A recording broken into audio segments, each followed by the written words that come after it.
जमाते इस्लामी हिंद ने कोलकाता के मोमिनपुर और इकबालपुर में ईद मिलादुन्नबी के मौके पर होने वाले फसाद के जिम्मेदारों को फौरी गिरफ्तार और इन्हें कड़ी से कड़ी सजा देने का मुतालबा किया है। मगरिबी बंगाल जमाते इस्लामी हिंद के अमीर हल्का मौलाना अब्दुल रफीक ने मोमिनपुर में फसाद की शदीद मजम्मत करते हुए कहा है कि जो कुछ हुआ वो बड़ी साजिश थी।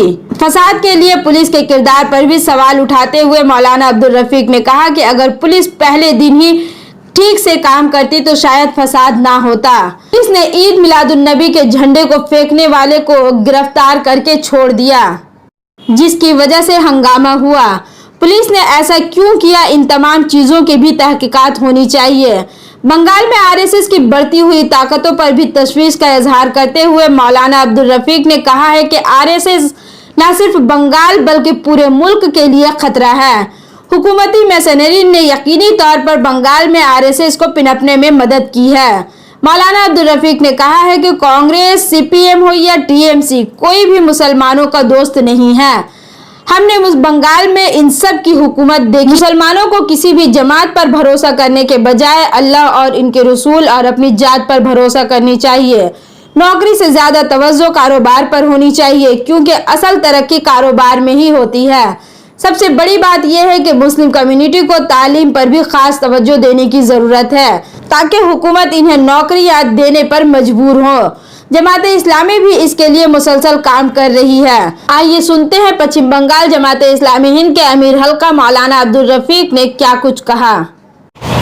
अच्छा, अभी ईद मिलादुन्नबी के मौके पर जो मोमिनपुर खिदरपुर में जो हुआ, दंगा बोली है, झड़प बोली जो हुआ, तो वहाँ लोग बहुत खौफ हरास में है। जो मीडिया में जो आ रहा है वो असल हकीकत नहीं है। इस इलाके में हुआ, मुसलमान मर्द वहाँ नजर ही नहीं आ रहे। जमात इस्लामी क्या कोई वफद अपना वहाँ भेजेगा? कंसर्न है जमात इस्लामी वहाँ से? हाँ, वहाँ जमात इस्लामी कंसर्न है। हमारे लोग गए, लोगों के साथ मुलाकातें किए, बातचीतें की।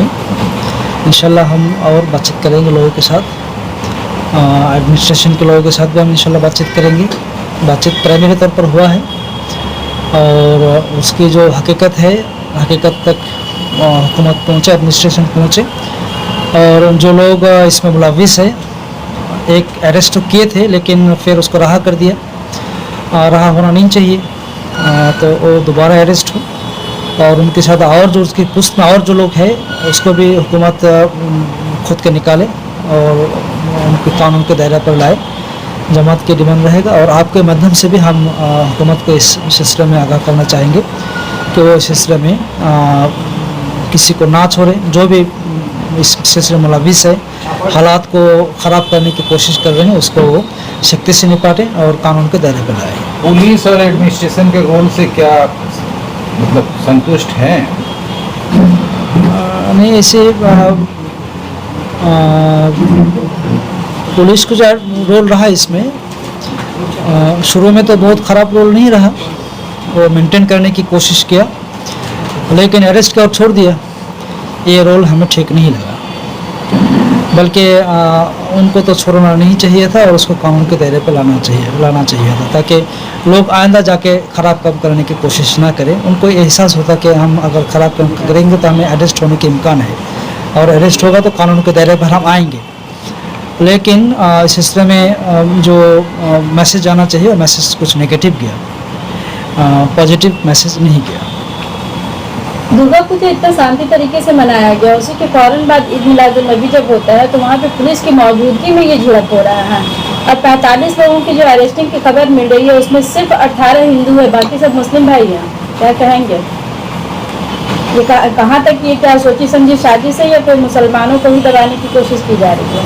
हमने जो वाक़या हुआ है वो तो एक साजिश है, जो वाक़या हुआ है वो एक साजिश है, और वो तो इस कोशिश के साथ ही वाक़या करने की कोशिश किए थे, हालात ख़राब हो और वो काफ़ी हद तक उसमें वो कामयाब भी हो गया। इस सिलसिले में मुसलमानों से मुझे ये इल्तिमास है कि वो किसी भी भड़काव में अपने आप को पेश ना करें, किसी की ट्रैप में वो पैर ना रखें, वो हमेशा इसकी सिलसिले में होशियार रहें, चौकन्ना रहें। और हुकूमत से हमें ये अपील है कि जो भी अरेस्ट हुआ है, जो बेकसूर है उसको आप छोड़ दें लेकिन जो कसूरवार है उसको ज़रूर कानून के दायरे पे लाना चाहिए और सोसाइटी का मैसेज जाना चाहिए कि कानून को हाथ में लेते हुए कोई बाहर नहीं रह सकता। 47 लोग जो अरेस्ट हुए हैं उसमें सिर्फ 18 नॉन मुस्लिम है, बाकी सब मुसलमान हैं और मुसलमानों के घर पे रात में हमला भी किया जा रहा है। अब तक ये हमला जारी है। रात में घर की औरतें जो हैं, मुस्लिम औरतें जो हैं, वो डरी सहमी रह रही हैं। नहीं, इस सिलसिले में तो एडमिनिस्ट्रेशन को अपना रोल ठीक ठाक प्ले करना चाहिए। अगर कहीं लोगों की दिल में डर की कैफियत मौजूद हो और लोग घर में रहने की पोजीशन में ना हो, ये तो ख़राब बात है। लोगों को तो घर में रहने की जो पीसफुल पोजीशन है उसको मिलना चाहिए। हुकूमत को, एडमिनिस्ट्रेशन को लॉ एंड ऑर्डर मेंटेन करना है, आप लॉ एंड ऑर्डर मेंटेन करें। जो कसूरवार है आप उसको अरेस्ट करें, ठीक है, लेकिन जो कोई इसमें कसूरवार नहीं है, जो इसके साथ जिसका कोई ताल्लुक़ नहीं है, वो क्यों हैरेस होंगे? वो तो होना नहीं चाहिए। इंशाल्लाह हम हुकूमत के साथ और इस सिस्टम में और बात करेंगे, एडमिनिस्ट्रेशन के साथ बात करेंगे इंशाल्लाह। क्या मौजूदा हुकूमत मुसलमानों के लिए अपलिफ्टमेंट के लिए सही काम कर रही है, संजीदा है? देखिए, मैं पहले हमको आपको बताया, कोई भी हुकूमत मुसलमानों के लिए संजीदा प्लानिंग कभी नहीं किया और आइंदा करेंगे इसकी भी उम्मीद हमें नहीं है। और ये हुकूमत भी नहीं कर रही है। CPM की हुकूमत भी नहीं की है, कांग्रेस की हुकूमत भी नहीं की और ये हुकूमत भी नहीं कर रही है। और मुसलमानों को काफ़ी मायूसी है। हुकूमत को मायूसी एड्रेस करना चाहिए। अलबत्ता हम मुसलमानों के सिलसिले में आगाह करने की कोशिश कर रहे हैं कि वो हुकूमत पर अपना डिपेंडेंसी कम करें और अपनी जो कैपेसिटी है वो कैपेसिटी बिल्डिंग करने की कोशिश करें। अपने बिजनेस में वो हाथ बढ़ाए और साथ ही साथ जो स्टूडेंट्स है, तलबा है, उसको अंदरूनी तौर पर इतना मजबूत करें कि जो भी कॉम्पिटिटिव एग्ज़ाम हो उसमें 28% क्लेम कर सके। हमारे तलबा नौजवान को हम इतना हद तक उनको पुश कर सके और वो इस कैपेसिटी इतना हद तक उसके अंदर बिल्ड हो। अल्हम्दुलिल्लाह हम इस सिलसिले में नौजवानों को भी एड्रेस कर रहे हैं, तलबा को एड्रेस कर रहे हैं और आवाम को, मुस्लिम आवाम को भी हम एड्रेस कर रहे हैं कि आप इस सिलसिले में नौजवानों को रास्ता दिखाइए।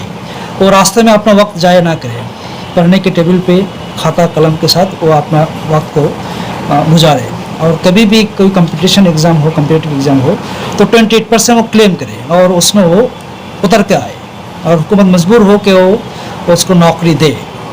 जिस तरह से हम नीट में, मेडिकल में, आपके इंजीनियरिंग में, वो तो हुकूमत नहीं दे रही है ना, हम कंपटीशन कर रहे हैं, इसीलिए हमें वहाँ चांस मिल रहा है। हम कंपटीशन में जाएंगे, हम पढ़ेंगे, कैपेसिटी बिल्डिंग करेंगे तो इंशाल्लाह हमें चांस मिलेगा।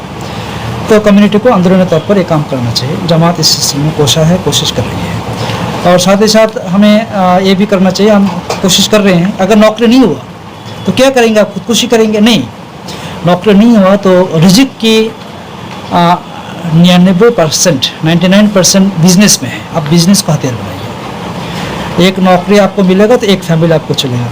आप बिजनेस हाउस तैयार करेंगे तो 100 को आप नौकरी देंगे। तो आप नौकरी के पीछे, ठीक है, आपके जहाँ तक आपको बैठना चाहिए बैठिए, लेकिन सिर्फ नौकरी के पीछे ही आप वक्त ना दीजिए, बल्कि आपकी कैपेसिटी अगर ऐसा है कि आप बिजनेस कर सकें तो आप उस सिलसिले में कोशिश करें। हम कम्युनिटी को इस सिलसिले में आगाह कर रहे हैं, लोगों से बात कर रहे हैं, लोगों को जमा कर रहे हैं और नौजवानों के साथ भी हम कोशिश कर रहे हैं। और जमात की तरफ से जितना उनको मोटिवेशन मिलना चाहिए, ज़बानी मोटिवेशन, फाइनेंशियल मोटिवेशन और मुख्तलिफ और जो मोटिवेशन मिलने की है, हम इंशाल्लाह अपने तौर पर कोशिश कर रहे हैं। देखिए, RSS की संघ परिवार की जो अपना ये है एजेंडा है, वो एजेंडा सिर्फ मुसलमानों के लिए नहीं बल्कि पूरा हिंदुस्तान के लिए ख़तरा है। तो हिंदुस्तान के तमाम शहरियों की इस पर गौर फिक्र करना चाहिए। मुसलमानों को तो ख़तरा है लेकिन पूरा हिंदुस्तानी कौम को ख़तरा है। इसलिए हम संघ परिवार की जो एजेंडा है, एजेंडा के ताल्लुक़ से लोगों को हमेशा बोलते रहते हैं और इंशाल्लाह आगे भी बोलते रहेंगे। और ये बहुत बदकिस्मती है कि संघ परिवार की जो आइडिया है वो आइडिया फॉलो करने में हुकूमती मिशनरी की बाजाब्ता तो हमें महसूस नहीं होता है, लेकिन वो अंदरूनी तौर पर उनकी सपोर्ट हमेशा बाकी रहता है और इससे उनको फ़ायदा मिलता है, उनको मुख्तलिफ़ जगह आसानी से पहुंचने के बारे में ये होता है। इसलिए हमने चीफ मिनिस्टर को इस सिलसिले में किए थे, एक लेटर भी लिखे थे कि आप इस सिलसिले में जो एडमिनिस्ट्रेटिव लेवल पे जो कम्युनल माइंडसेट के लोग आ रहे हैं उसको आप चेक करें और उनकी जो तरबियत है तरबियत करने की आप कोशिश करें, वरना फिर आगे जाके यहाँ जो कम्युनल पोलराइजेशन का मामला है, यहाँ की जो अमन और शांति की मामला है वो गड़बड़ होगा और पोलराइजेशन बढ़ेगा और दंगा होने की एक चांसेस यहाँ बाकी रहेगा और हालात ख़राब होने की चांसेस बाकी रहेगा। हमने चीफ मिनिस्टर को लेटर लिखा है बाकायदा और वहाँ से हमें रिप्लाई भी है कि हम कंसर्न अथॉरिटीज़ को आपके लेटर्स के बारे में हमने आगाह किया है और हमें लेटर भी रिप्लाई किया है। लेकिन वो तो है कि हुकूमती मिशनरी इसमें कहीं ना कहीं उनकी सपोर्ट तो बाकी है।